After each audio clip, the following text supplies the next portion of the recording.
I think what you are doing is not it's not easy gitu ya. Nomor satu it's not easy. Kedua, selalu pasti ada main challenges yang mungkin kadang problem-problem. Nah itu mungkin bisa diceritain satu dua main challenges yang lo hadapi gitu.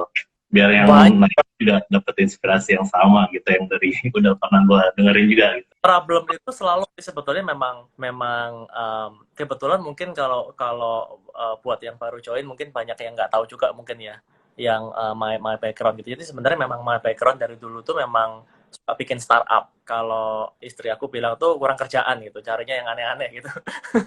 tapi tapi gini, sebetulnya aku punya punya suatu drive ya yang mungkin bisa dikatakan sebagai calling juga ya. Bagaimana apapun yang kita semua ini kan lahir ke dunia ini juga bukan sesuatu kebetulan ya. Kita semua juga Tuhan kasih kita talenta gitu. Dan talenta yang kita terima itu juga harus bisa membuat kita untuk mengembangkan talenta itu. Nggak mungkin dong kita dikasih talenta untuk buat ya iseng-iseng doang kan nggak mungkin gitu loh. Dan dari situ pun setiap orang daripada kita yang lahir di dunia itu pasti juga mempunyai suatu calling gitu, sesuatu yang bisa kita pakai untuk membuat sesuatu yang luar biasa gitu, yang membuat impact gitu loh. Dan itu yang selalu aku believe dari dulu sebetulnya. Kalau sebelum di GoPlay misalnya, waktu aku bikin perusahaan namanya Loket. Loket itu challenges-nya juga luar biasa banget karena waktu itu kita harus deal dengan mafia sepak bola di mana korupsi sepak bola terlalu ya masif ya secara secara sistematis dan masif gitu yang harus kita benerin satu persatu dari one club at a time. Terus korupsi mungkin di amusement park, di theme park, itu juga setengah mati gitu, harus dealing dengan mafia juga, harus dealing dengan segala macam. It's a very very uphill battle. Dan juga mungkin mengenai drug gitu, mengenai drug yang kita harus deal dengan di event-event seperti festival, music festival gitu.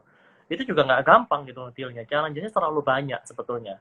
Tapi balik lagi ya, maksudnya aku sendiri pun juga juga belajar satu hal, challenges itu no matter what happen, no matter what you do, challenges itu akan selalu ada sih sebetulnya. Nggak mungkin kita tiba-tiba smooth sailing, lancar semua tuh ya nggak. Pasti akan selalu ada roadblock.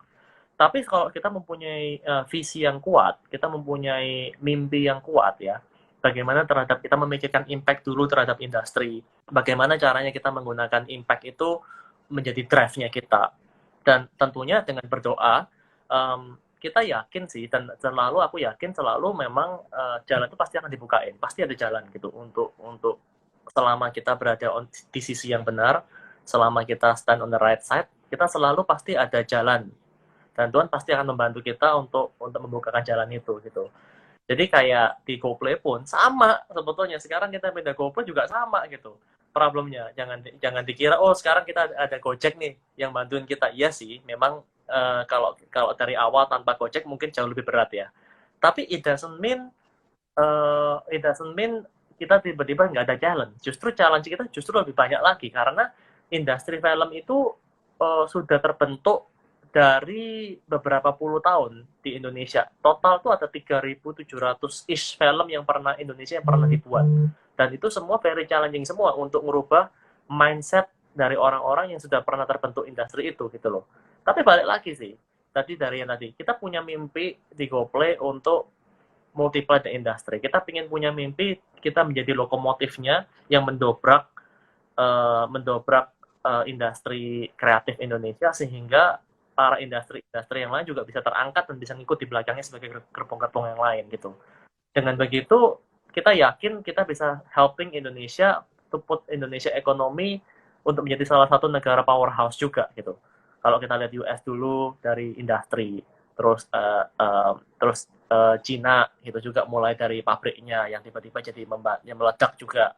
Ya kita juga bisa mempunyai breakthrough itu dan kita believe we are in the Indonesia hari ini is the best position untuk mengangkat ekonomi kreatifnya gitu. Jadi itu yang kita berharap semoga kita bisa terus menjadi ujung tombak itu. Oke, ini ada pertanyaan. Gimana respon Kementerian Pariwisata selama ini dengan upaya GoPlay? Apa mereka ikut berpartisipasi atau kolaborasi? Oke, ini sangat menarik. Sebetulnya Kemenparekraf itu sudah satu visi dengan kita dan ini juga kita sangat happy banget karena memang pemerintah in this case itu juga sadar tentang pentingnya industri kreatif dan pemerintah juga akan pentingnya industri film terhadap foundation sebagai industri kreatif itu sendiri gitu. Jadi pemerintah itu sangat suportif. Kemarin kita udah banyak bikin program, misalnya di kala-kala COVID. COVID ini sebetulnya impact-nya terhadap industri banget. Unfortunately, banyak orang yang mungkin nggak sadar kalau industri film ini terimpact. Karena mungkin banyak orang melihatnya, oh mungkin buruh pabrik kena impact, oh mungkin ojol online kena impact, oh mungkin apa kena impact gitu. Tapi yang banyak orang nggak sadarin, film-film itu produksinya semua loh. Nah, kalau industri, kalau Iya. film itu juga nggak bisa makan loh, gitu loh. Mereka juga bergantung hidupnya di daily income-nya mereka juga. Dan di Jakarta alone itu Jabodetabek area itu ada lebih dari 50.000 orang yang kena impact-nya di industri film ini, di film-film kru ini yang mereka nggak bisa makan gitu. Akhirnya kemarin kita membuat program dengan Kemenparekraf yang memang dari Indonesia untuk Indonesia. Jadi kita membuat suatu program di mana para kru film ini mereka bisa mempromosikan film-film mereka yang di GoPlay, dan otomatis semua revenue yang kita bisa dapat dari situ akan kita sisihkan untuk mendonasikan ke mereka. Dengan begitu, itu akan terjadi suatu perputaran, dan kita akan membantu para orang yang kena impact-nya ini juga tetap bisa mendapatkan some sort of revenue gitu di kala-kala produksi semua di stop. Dan nggak cuma itu juga, kemarin kita juga sempat bikin kerjasama juga dengan Kemenparekraf untuk meluncurkan Festival Film Indonesia dan series online. Ini yang pertama kali di Indonesia kita meluncurkan festival film online, series dan film. Ini sekarang lagi ongoing sebetulnya sampai Juni 30. Setiap minggunya kita kurasi high quality content tergantung dari beberapa genre yang kita kira menarik. Dan memang respon daripada masyarakat juga sangat positif, very very encouraging. Jadi kita senang banget sih, karena di kala COVID ini kita melihat banyak orang yang tadinya nggak pernah nonton film Indonesia, yang mungkin tadinya mereka rada mindsetnya terhadap film Indonesia mungkin film Indonesia gitu. Banyak orang-orang menggunakan opportunity ini untuk nonton film Indonesia gitu. Dan komen-komennya mereka amazing loh. Banyak yang dari mereka bilang, bro, ternyata film Indonesia udah keren banget yang sekarang ya gitu. Atau mungkin, wah film Indonesia gila keren banget. Gue suka film yang ini, gue suka film yang itu gitu. Dan itu membuat hati kecil aku bangga gitu. Artinya meskipun industri film kena impact-nya sekarang, tapi setelah pandemi ini berlalu, industri kita itu akan rebound much stronger than before. Karena market orang yang nonton film Indonesia juga terexpand. Banyak orang yang akhirnya tadinya nggak nyoba, jadi nyoba. Habis nyoba, mereka nonton. Habis nonton, jatuh cinta. Habis jatuh cinta, mereka jadi bangga terhadap film Indonesia. Nah, itu benar-benar sesuatu yang very encouraging. Yeah. Jadi justru kita malah punya kesempatan untuk melakukan hal-hal yang kayak gitu ya, lebih ke dalam, lebih nguatin marketnya juga gitu. Nah, lu gimana nih? Udah jalan berapa tahun running Loket dan masih masih lo supervise dan lain-lain sampai sekarang kalau Gojek Entertainment lebih lebar lagi. Habis itu I think you got a lot of other things also that you are doing juga gitu ya. Lu gimana gitu managing the risk-nya? Pasti stres juga nggak kecil ya gitu. Nah gimana tuh? Gimana lo handle that kind of kid lah gitu? Sebetulnya bisa dikatakan sebetulnya gue sangat enjoy sih. Maksudnya I enjoy this challenge gitu loh, karena selama ini if you think about the impact first ya, if you think about making up your business, itu mikirin impact-nya dulu, apa yang lo bisa kerjain dengan bisnis, what kind of impact that you can make, dan impact itu menjadi salah satu visi daripada bisnis itu sendiri.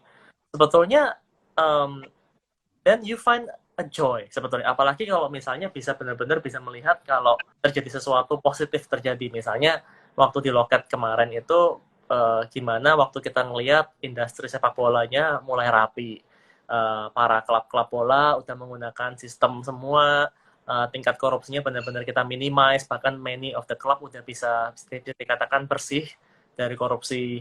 Terus juga dari drug yang di event-event itu juga bisa kita katakan tadinya mungkin 10 tahun yang lalu ada beberapa orang yang meninggal karena datang di event dengan drug issue. Sekarang mungkin drugnya jadi completely nggak ada yang meninggal gitu. Itu hal-hal yang buat aku personally itu membuat suatu semangat yang tersendiri gitu loh. Kalau ternyata it's possible kok gitu loh. Justru kita sebagai orang Indonesia, kalau bukan kita yang care terhadap industri kita, siapa lagi gitu yang bisa care? Kalau nggak kita yang mulai, siapa lagi yang akan mulai gitu loh. Jadi itu ya yang membuat aku sih personally sangat apa ya, sangat mungkin itu bisa membantu dengan removing stress juga.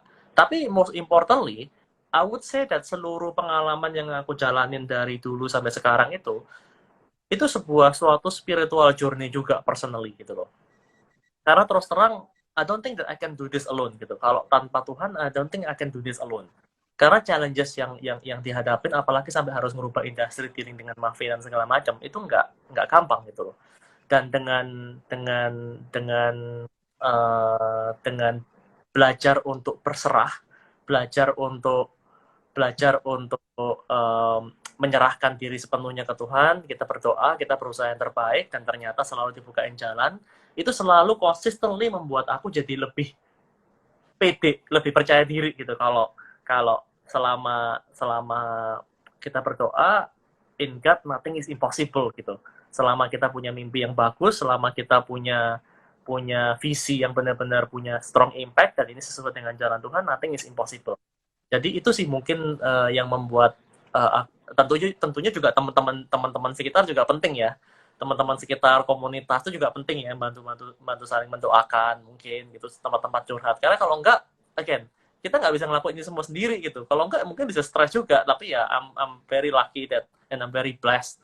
I'm surrounded by a lot of positive people around me. Nice, Ed. Maksud gue juga ngeliat sendiri gimana motivatednya tim lo gitu kan waktu gue ngerjain iklannya Loker dan lain-lain. Maksud gue beda gitu loh. Maksud gue sometimes there's something different yang I think maybe it's from the founder. I think maybe ya. I mean you're making a culture out of it gitu. Maksud gue it's something really I don't know. It's something it's unseen ya, nggak kelihatan gitu, tapi it's there gitu, it's there. Dan maksud gue dari share lo ini gue bisa ngerti gitu. Jadi sebenarnya kan intinya kalau dibilang mungkin candu lo mungkin making good impact gitu ya teh. I mean you really enjoy making good impact kira-kira gitu ya teh. GoPlay mungkin bisa diceritain lebih banyak gitu. Apa aja sih kontennya sejauh ini katanya gitu. Oke.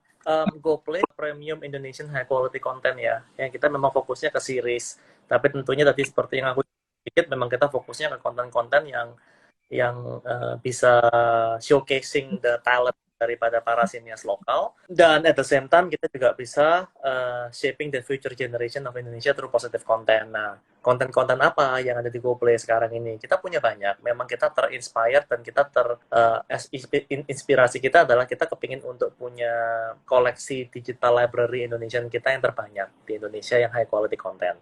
Kita udah punya beberapa original series yang kita bangun.